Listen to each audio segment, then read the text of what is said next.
In today's video, I'm going to teach you how to make an online form with Paperform. To get started, log into your Paperform account and head to your dashboard.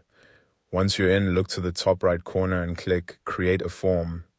The page will reload and you'll be given a few different starting options, including using the AI generator, choosing a template, or starting from scratch. For this walkthrough, we're keeping it simple and selecting Start from Scratch so you can build the form exactly the way you want. Now that you're on the blank form page, you can begin adding your content. Click anywhere on the page and start typing. This is where you can add your form title, section headers, or any introductory text you want people to see before they answer your questions. It's a good idea to make this part clear and welcoming so users immediately understand what the form is for.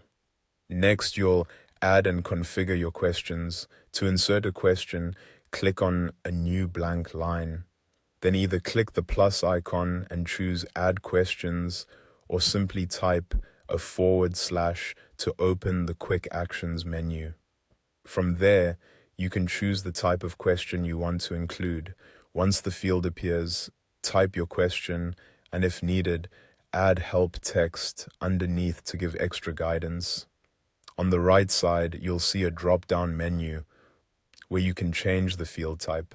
For example, you can switch from a basic text field to email, URL, yes or no, color picker, and more. When the question is selected, the format panel on the right gives you even more control.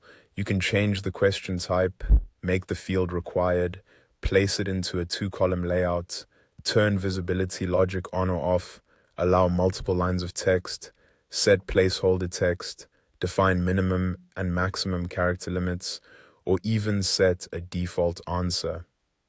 After your questions are in place, move on to the design of your form. Click the Theme and Appearance button at the top of the left panel. Here you can choose the overall form experience, such as one at a time or classic layout.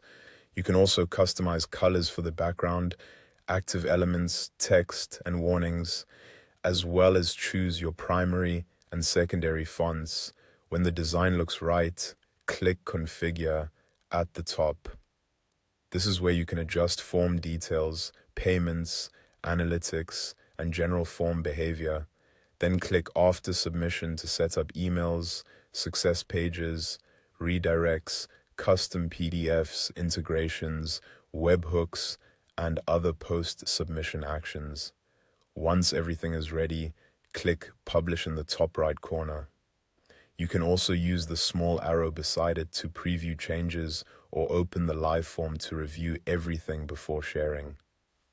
Finally, click Share at the top to access your sharing options, including a direct link, QR code, social sharing, and embed options. And that's how to make an online form with Paperform.